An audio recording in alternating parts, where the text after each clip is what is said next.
So I just got back from a hinge date that was supposed to be a coffee date, and I kind of thought there was a red flag when he picked a coffee shop that was like 40 minutes away from me, and also a chain, but I was like, I'll give him the benefit of the doubt. Like, men maybe don't look for cute coffee shops.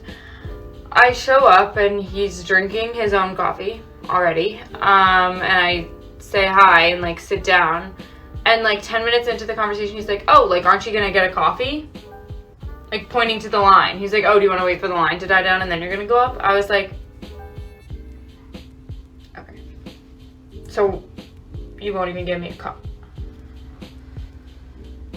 It was terrible. And I literally came home and just want to cry. Like, it was so terrible. And that sounds dramatic, but like, it's not. Like, I spent all of my freaking Sunday like getting ready for this, getting myself like to feel good about it, and it was terrible. So yeah. If I were to give you some money out of my wallet, would that ease the pain? Alright, well, what about the dude? He had to go through the trouble of talking to you, putting on a pair of pants, and meeting you for a coffee date. The guy did have to wait for you to show up to a mutually agreed upon location, and that deserves some consideration on your part. And then just to add insult to injury, he had to pay for his own coffee as you sat there and made things awkward by expecting him to buy something for you. So it sounds to me like you owe this guy a cashier's check or money order for $6.72 plus tip for having to deal with you. It's the least you could do after making it one of the worst hinge dates of his life. The poor guy probably went home, traumatized from the horrid experience of having to deal with you and your painfully average looks. And then just to make things worse, you spent the better part of your Sunday getting ready for this coffee date of yours, and that's what you chose to wear to the date? Woman, you at least could have put in a little bit more effort here. But no, because of your laziness, that poor dude went home, curled up in his sock drawer, and wept over the fact that he wasted 2 whole hours of his life with a woman who's more dull than your typical dollar store imitation Swiss Army knife. And if you ask me, that's a bigger crime than whatever you and your broke ass is currently complaining about. Yak. Being aware of racial division. Get a job. And I am. So the crazy thing is, everybody will always be like, well, like, men need to run the country because, like, men are natural leaders. Like, men lead. Like, men need to run the government because, like, that's their role. They're just, like, natural leaders. And it's like, well, from my perspective, and forgive me, like, this is just my point of view, most men can't even run a household. Like, most men can't even run a Thanksgiving dinner. Most men can't even lead, like, a discussion with like baseline good communication skills. Most men like can't lead their way to Resi.com to make a dinner reservation. I would bet you that many of our presidents like couldn't even run a mile. That's the joke. So if I'm understanding you correctly, men are terrible leaders of society because Chad won't take you out to a restaurant that requires dinner reservations? Well, golly gee willikers, woman, you're absolutely right. Your dating failures are a perfect representation of a man's lack of societal leadership. I guess every single war, economic downfall, humanitarian crisis, societal infrastructure, nuclear family, religious leadership, and not to mention pizza manufacturing management teams were all just flukes, huh? I mean, if we're gonna be following anybody, it should be an ignorant modern woman who's so moronic she can't tell that her sunglasses are 2 sizes too big for her own balding head. Now, I know you got a master's degree, so your brain is extra damaged, but if you're actually going to say that men's leadership is lacking, could you provide some examples? We all know that you're just bitter that Chad pumped and dumped you for the umpteenth time after he pinky swore that he wouldn't, but you just can't say that we're awful without any evidence to back it up. You really don't want to go down that road with us, darling. Like, we don't exactly even have proof that men can run anything that well. But now you're telling me that they are naturally just like gifted in running governments, and like they're telling me this is the most powerful country in the world. So you're telling me that like even though we have no proof they could run, lead, execute anything else, they should do the government? It's so lost on me. I'm sorry, men can't even lead the way. Like Lewis and fucking Clark used Sacagawea to lead the way. Like that, it was her. They can't even lead the fucking way. They can't even read a map. Like, no, it's just not going to be ever making sense. You're not just wrong, you're stupid. Now wait just a minute. And you're ugly, just like your mum. You know, I'll be the first to admit, I'm not exactly an expert when it comes to the Louisiana Purchase, so I really shouldn't be commenting on Sacagawea and her whole role in the expedition, but I will say that even if you're traveling a massive chunk of land purchased from the French Empire's favorite short king, it's probably a wise idea to have a guide who can speak different languages to, you know, not start any native wars before they need to be started, but that's besides the point. Let's pretend that we don't have thousands of years worth of historical data proving that men have made strong leaders throughout history. But let's go ahead and take a look at female leadership in the modern era. In terms of military, there was that New Zealand aircraft carrier that was captained by a lesbian that ran aground. Oh man, you must have been really pissed off about that one. That was a double whammy for you. And in terms of entertainment, Kathleen Kennedy took Star Wars, which was once a license to print money, and rendered it completely worthless. In terms of beer, just take a look at Bud Light. Unless we forget about those stunning and brave women who could be unburdened by what could have been by Kamala Harris herself. And, all right, lady, I'm gonna be honest. I'm failing to see what point you're trying to make here. Maybe you should go learn how to read and possibly learn how to speak without saying the word like. I feel like not a lot of people talk about the guy who's like super sweet, the guy who not even like, oh, like he treats me so, like he's just a good guy, right? And like he really likes you, but you're just not attracted to him. And he's like he's a generally like attractive dude. Like he's a fucking dude. Like, yeah, like muscles and but like you're just not attracted to him. I'm just like, nah.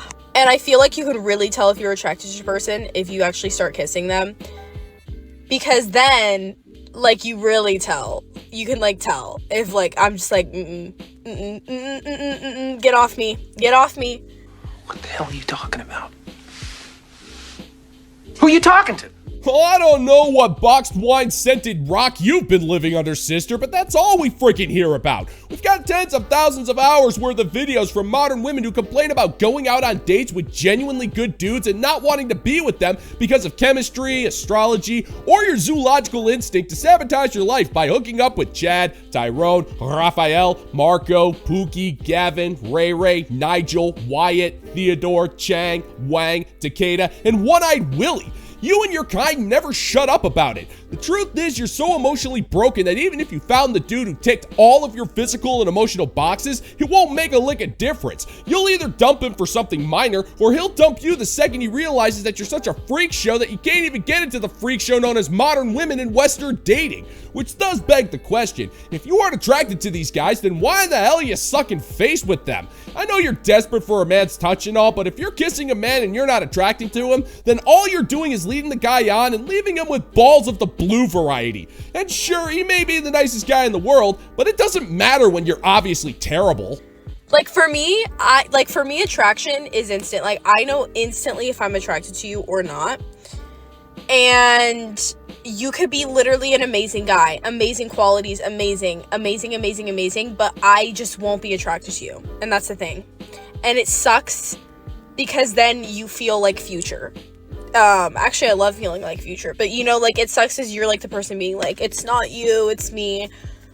I hate that. I'm like, sorry. I'm sorry. Yeah. I'll just move to North Korea. I'll just move to North Korea. Okay? Okay. I'll just move to North Korea. Now I got me a question. I'm fairly certain you gentlemen and gents have it too. Woman, what in the hell are you talking about when you're making out with a guy and you're not attracted to him and it makes you feel like Future? I mean, what does that even mean? And why do you not want to feel like Future and yet you still want to feel like Future at the same time? Is Future supposed to be a metaphor where you're sitting alone in an empty apartment at the ripe old age of 60 while giving out cat tutorial videos on the subject of how to stop them from trying to eat you while you're still breathing? Yeah, I don't know. The more I think about it, the more I realize that question is a complete waste of time. Because, woman, you don't even know how to speak English. So how do you expect to find a guy who's going to meet all of your bonkers standards? I'm sure there might be some coma patients out there who would love to hear you prattle on about how much you love feeling Future. But there's only like, what, 2, maybe 3 coma patients who'd be willing to stomach that? Hell, I'm not even in a coma, and I'm still finding myself praying for someone to come in and pull the frickin' plug after hearing your gibberish. Okay, God, let me have it. Let's normalize leaving relationships and having absolutely nothing. Because I just moved into my first starting over apartment and I have nothing. But at the same time, I also have everything that I need. I'm going to give you an apartment tour because I want to normalize you don't have to leave and have everything. I don't have a good paying career. I'm in school full time and my kids are in their second week of school right now because I was planning on homeschooling. Funny how things change. Let's start the apartment. Honestly, I'm gonna start with the thing that was the most expensive that I bought for my apartment, because if you guys know anything about me, I love two things. I love Jesus and coffee. This is the most expensive thing that I bought for my apartment. It was $350 and I got it brand new because I love coffee. And I'd love to show you inside of my cabinets because I don't have anything. I have cups and all my plates are in the dishwasher right now because I've only got 4 of them. This is the extent of my pots and pans and all my cleaning necessities. I left all my pots and pans in Wyoming, and so this is currently my only pan, but guess what? I just wash it and I cook with it again. Congratulations! Hold up, let me get this straight. You don't have a high-paying job, you left your husband, you moved into an apartment, you got custody of the kids, and instead of spending money on things that they might need for the new life you're forcing upon them, you shelled out 300 bones for a coffee machine? Woman, that not only proves how irresponsible you are, but it also shows that you care more about yourself than you do about your own flesh and blood. I mean, look at you. You're bragging about renting an apartment and you're acting like it's somehow the most exciting thing in the world. Let's go ahead and think about this for a second. You were a stay-at-home mom, which implies that you had a husband who commanded a high enough salary for you to stay at home with the kids, which you were planning on homeschooling, and then you turned around, you threw all of that away for an empty apartment to throw your kids in a publicly funded indoctrination camp.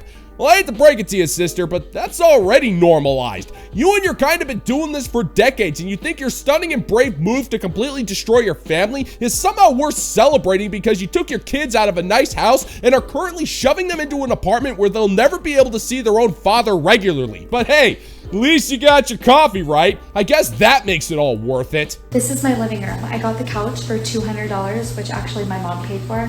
Love you, Mom. Thank you so much. And I did buy the coffee table for $6. Don't have a TV stand and I don't have a TV yet. I don't know. I started getting my kids stuff ready in their closet, but guess what? They don't have any furniture. They don't have a dresser. They don't have a bed. My bed is on the floor. I have a dresser and a nightstand in Utah when I go and get my stuff. But right now I'm just sleeping on a bed on the floor and I don't need anything else because I have a bed to sleep in. And I have started getting my closet ready. And you guys, here's my bathroom. I shower here. My kids are happy, healthy, and safe. They're thriving in school. I'm thriving in school. I am happy, healthy, and safe. It doesn't have to be extravagant for you to leave. And it might be super freaking scary, but I know that you can do it. If I can do it, you can do it. 100% if I could leave, you can leave. So, love you back. Wow. That's amazing. Trust me, sister, your kids, they're not thriving. You've actually severely hamstrung their development. You're completely unprepared for their arrival, but you're dancing around your bathroom the same way someone does when they move into their first apartment when they turn 20. None of this should be exciting. If anything, it's kind of depressing.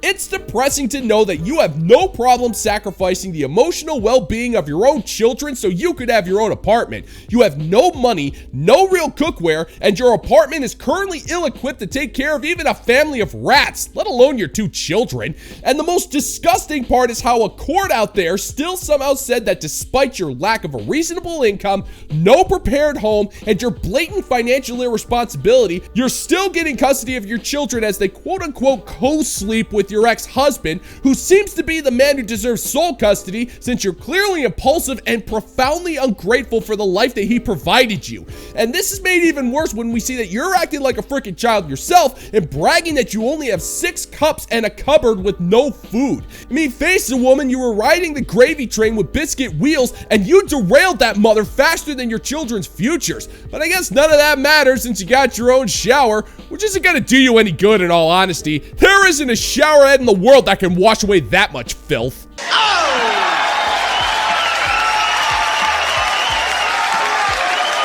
Special shout out to the fine members of the Bounty Board over on Patreon. These are the types of folks who always bring spare socks, boots, and snake bite kits in the event that you ever find yourself on a boat to New Jersey, and sometimes that just makes all the difference in the world.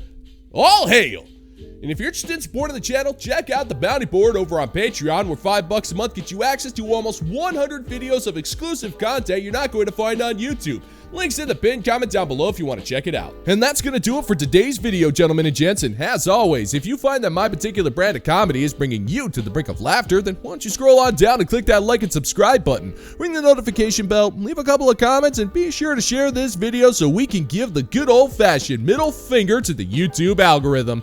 Thank you once again for checking out the new video, gentlemen and gents, and until next time, peace out, homies.